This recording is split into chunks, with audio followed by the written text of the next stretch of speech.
The test results indicate that she has sickle cell disease. She has sickle cell. Some heroes are not born strong, they become strong because life gives them no other choice. I hate you, Mom. I hate everyone. Halima's voice tore through the room, heavy with pain, anger, and years of silent suffering. From the day she was born, Halima's life was wrapped in struggle. She was the only child in her family with sickle cell disease. While her siblings grew freely, Halima grew carefully in and out of hospitals, counting pills instead of birthdays, learning pain before she learned joy. Hospital walls became her second home. Needles, drips, and medications were her daily companions. Sometimes she wondered if she was born just to suffer, as if life had chosen her alone to carry a burden meant for many. Her siblings did not fully understand her pain. They loved her, yet they often pushed her aside, tired of the attention her sickness demanded. At home, Halima felt different, fragile, pitied, and sometimes unwanted. And pity hurt more than pain. At night, she cried silently. "Why me?" she whispered into the darkness. "Why must I be the scapegoat?" There were days she hated her illness. Days she hated her parents for bringing her into this world. Days she hated herself for being weak. But deep inside her lived a quiet fire. A dream that refused to die. Halima loved education. Books became her escape when her body betrayed her. Knowledge became her strength when pain tried to defeat her. She dreamed of becoming a medical doctor, not for fame, not for money, but because she wanted to save lives. Especially children like herself, who lived between hope and pain. People doubted her. A sick girl wants to be a doctor. Focus on surviving first. But Halima believed pain could become purpose. One day, during her medical exams, the pain struck again, sudden, sharp, and unbearable. Her joints burned as if they were on fire. She collapsed and was rushed to the hospital. Tears streamed down her face as she held the doctor's hand.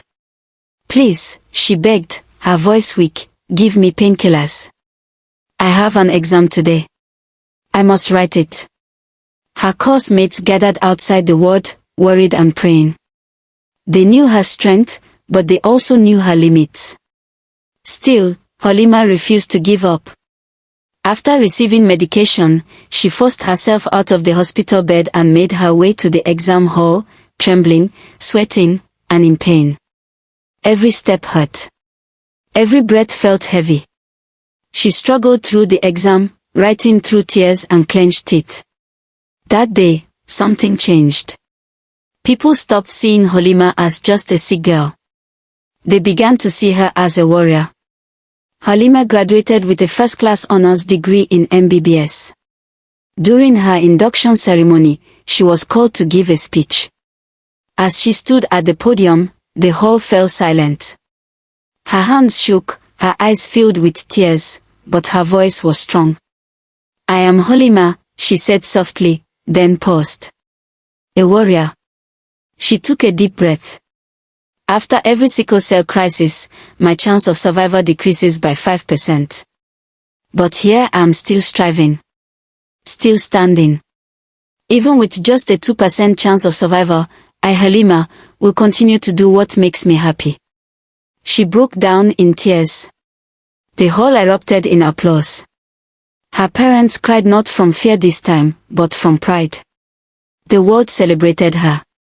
Halima had become a symbol of strength, resilience, and hope. Just when life seemed brighter, another storm arrived. Halima needed a hip replacement surgery, and the cost was overwhelming.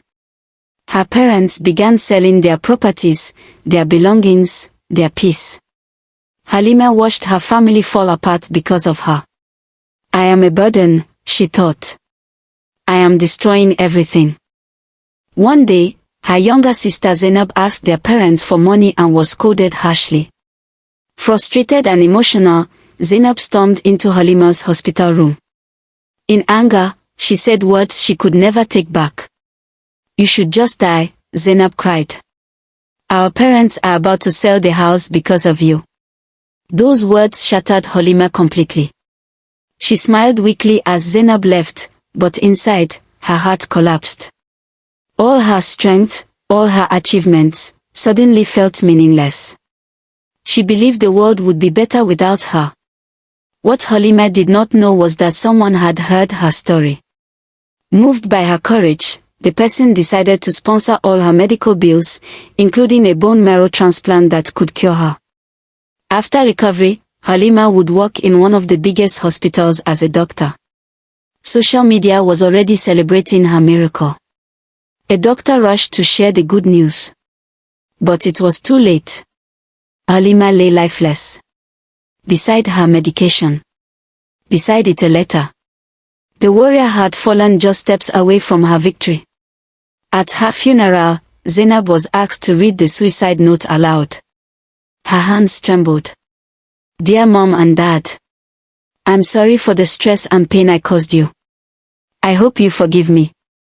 I was happy I fulfilled my dream of becoming a medical doctor. Please remember me not as a burden, but as someone who tried. And to my dear Zainab, I forgive you. Please take care of our 2 brothers. Zainab collapsed. From that day on, she lived with a pain deeper than any sickness, the pain of regret. She knew one careless sentence had taken a life. It costs nothing to be kind. One careless word can break a heart. One cruel remark can cost a life. Halima was a warrior who fought pain with purpose, darkness with dreams, and life with courage. Sickle cell disease is genetic. Get tested before having children. Early diagnosis saves lives. Pain crises are real, severe, and need immediate care. Support, and be kind.